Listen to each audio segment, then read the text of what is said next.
हर महादेव। गुरु भाई गुरु बहन, हर हर महादेव। तो गुरु भाई गुरु बहन, आप लोगों को मैं एक शिव कथा सुनाने जा रही हूँ। तो आप लोग प्रेम से सुनिएगा और ध्यान दीजिएगा कि मैं क्या बोल रही हूँ। तो गुरु बहन गुरु भाई, हम आपको एक शिव चर्चा बता रहे हैं। तो आप लोग शिव चर्चा पूरा, शिव कथा पूरा सुनिएगा दोस्तों।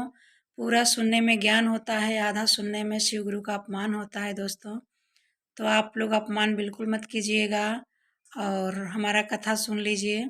और सुनने के बाद आप लोग कमेंट में हर हर महादेव ज़रूर लिखिएगा, नमः शिवाय ज़रूर लिखिएगा। तो दोस्तों, एक बूढ़ी थी, उनकी दो बहू थी, दोनों ग्वालिन थी। देवरान जेठान में जमता नहीं था। तो जो बड़ी वाली थी वो थोड़ा बहुत झगड़ालू टाइप की थी, और छोटी वाली जो थी वो नॉर्मल दिमाग की थी। लेकिन जो बड़ी वाली थी वो बहुत तेज पड़ती थी, और जब वो अलग होने लगे दोनों, तो छोटी वाली जो थी वो शिव गुरु की शिष्य थी। तो बड़ी वाली ने क्या किया कि अपने 3 भैंस ले लिया और उसको एक गाय दे दिया। तो बड़ी वाली बहुत चालाक थी, अपना दूध बेचती थी और अपने घर का गुजारा करती थी। मतलब उसके घर में सभी लोग अच्छे थे। उसके पति भी नौकरी करते थे, वो भी दूध बेचती थी, तो उसके घर में किसी चीज़ की कमी नहीं थी। और छोटी वाली थी तो उसका आदमी दारू उरू पीता था, और उसका कोई आमदनी नहीं था। बस वही एक गाय थी, जो उसी गाय को दूध दही बेच करके वो बेचारी अपने बच्चों को एक रोटी बनाकर खिलाया करती थी। ऐसे ही कुछ दिन की बात है दोस्तों, ऐसे चलते ही रहा। चलते एक दिन की बात है कि पार्वती और शंकर भगवान दोनों कैलाश पर्वत पे बैठे थे। पार्वती जी बोली कि महादेव, हमें हमें जाने का मन कर रहा है ग्वाल लोक में, जहाँ आपके सब शिष्याँ रहती हैं, जहाँ पे आपकी चर्चा होता है, वहाँ पे हमको जाने का मन कर रहा है प्रभु, आप ले चलिए हमें भी। तो बोले कि ठीक है देवी, चलते हैं। तो दोनों पार्वती शंकर भगवान आए घूमने के लिए। तो दोनों घूमने के लिए आए तो एक वृक्ष का पेड़ था, वहीं बैठ गए दोनों। बैठ गए, उसी वृक्ष के नीचे से उसकी जेठानी जा रही थी, ग्वालिन की। देवरान जेठान दो थे ना, तो जा रही थी दही बेचने के लिए। तो पार्वती जी ने आवाज़ लगाया, बोला कि ग्वालिन ग्वालिन इधर आना, इधर आना। तो ग्वालिन आई, बोली क्या है माता। जैसे कि पार्वती शंकर भगवान दोनों बुड्ढा बुड्ढी की भेष में थे, तो कोई भी माता ही बोलेगा। तो बोली कि क्या है माता, बताइए। तो बोली कि हमें एक शिव चर्चा सुना दो ना, एक शिव का चर्चा मुझे सुना दो, मुझे बहुत अच्छा लगता है, तुम सुना दो ना एक। तो बोली कि ये नहीं बोली कि हम शिव गुरु के शिष्य नहीं हैं। और दोस्तों, आप लोग तो जानते हैं, गुरु भाई गुरु बहन, आप लोग को तो पता है कि जो महादेव गुरु का शिष्य रहेगा वही चर्चा सुना पाएगा, दूसरा नहीं सुना पाएगा।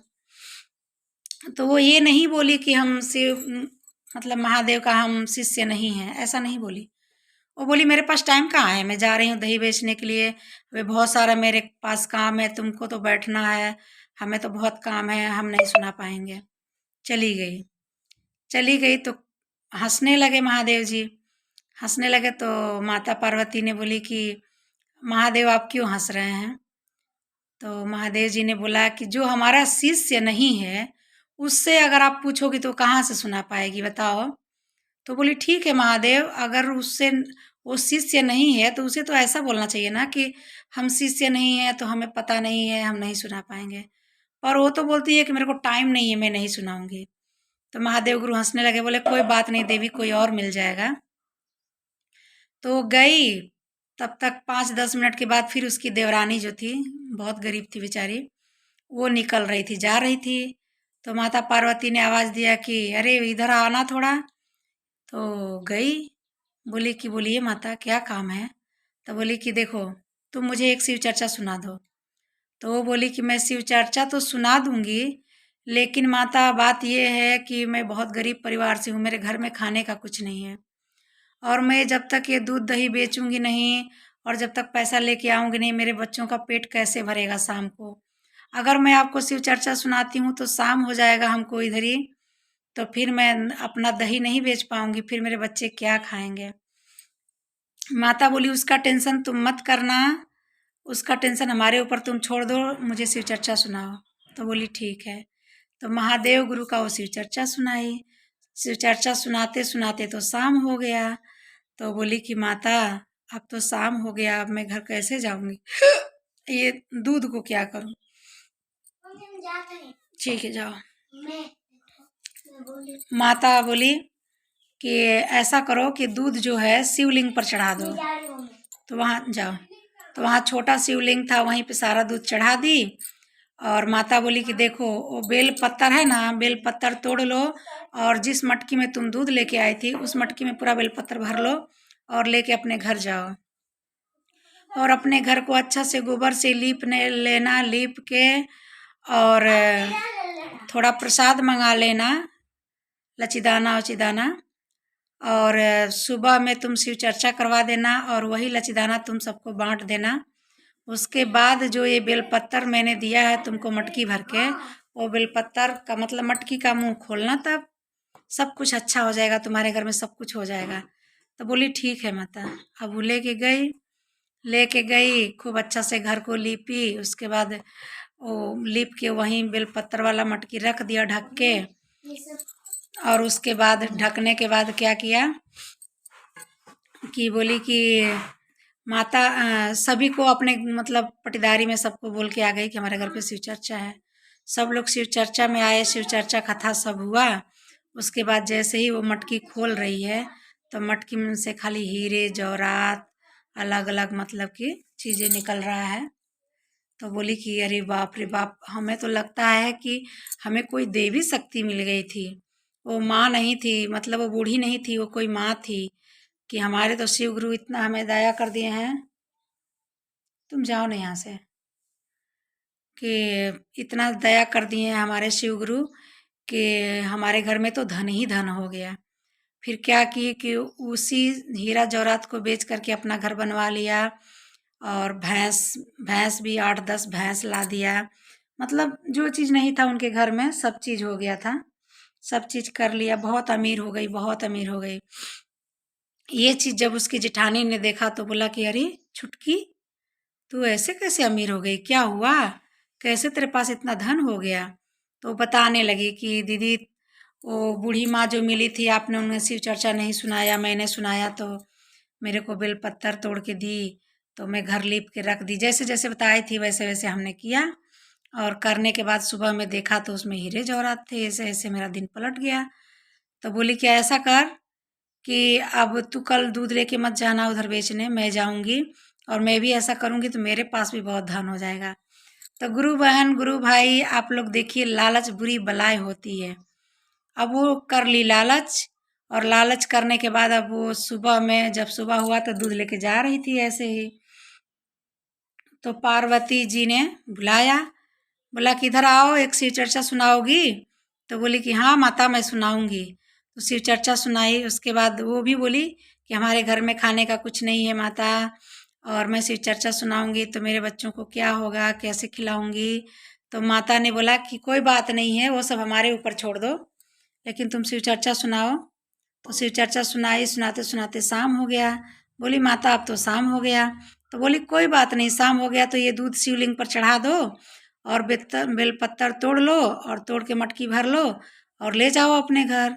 और पूरा घर लीप पोत लेना, मटकी रख देना और लाची दाना ले आ देना थोड़ा, और सबसे बोल देना कि हमारे घर में शिव चर्चा है। और शिव चर्चा जब तुम करना, तो शिव चर्चा जब तुम्हारा पूरा हो जाए तो उसके बाद ये मटकी को खोल लेना, सब कुछ अच्छा हो जाएगा। तो बोले ठीक है माता। तो सेम ऐसे ही किया। मटकी ले गई, घर पोता, सबको बुलाई शिव चर्चा करने के लिए। शिव चर्चा हो गया। जब वो मटकी खोलती है तो उसमें से सिर्फ कीड़ा बिच्छी बिच्छू गोजर सांप, मतलब सब कीड़े मकोड़े निकल रहे उसमें से। निकल के सब काटने लगे। गाय गाय गाय भैंस जो थी सब मर गए। मतलब उनके घर में जो भी था सब नाश हो गया। पहले जैसा एकदम गरीब हो गई, जैसे अपनी देवरानी को गरीबी हालत में छोड़ी थी वैसे बिल्कुल वो गरीब हो गई। और उसकी देवरानी जो है अमीर हो गई। तो दोस्तों हमें इस कहानी से ये सीख मिलती है कि हमें कभी भी किसी हाल में लालच नहीं करना चाहिए दोस्तों, और झूठ का सहारा नहीं लेना चाहिए। तो दोस्तों कोई दुख से रोया तो धन पाया, और वो सुख से रोई तो बिच्छू, सांप, गोंजर मिला उसको, और कुछ नहीं मिला। तो गुरु भाई गुरु बहन अपने महादेव गुरु से कभी कुछ मांगना नहीं चाहिए, सिर्फ दया ही मांगना चाहिए, क्योंकि हमारे महादेव गुरु सब जानते हैं कि हमारे पास क्या है क्या नहीं है, हमें क्या देना चाहिए।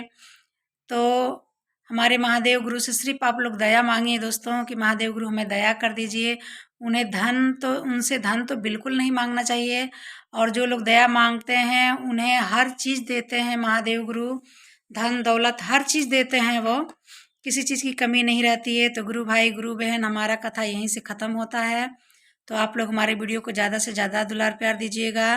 और अब आप सभी को एक साथ मैं नमः शिवाय बोल रही हूँ, और साथ में हमारे साहब दीदी और साहब को भी कोटि कोटि प्रणाम कर रहे हैं हम, हरिंदर भैया, नीलम दीदी को, कि आज उनकी वजह से दुनिया में बहुत सुधार हो गया है, और महादेव गुरु का ज्ञान मिल गया हरिंदर भैया, नीलम दीदी की वजह से। तो आप लोग 3 सूत्र का पालन करिए, महादेव को गुरु बनाइए, और पहले में दाया मांगिए, दूसरे में चर्चा, और तीसरे में नमः शिवाय से 108 बार प्रणाम कीजिए। तो दोस्तों अब हम चलते हैं, बाय बाय, नमः शिवाय।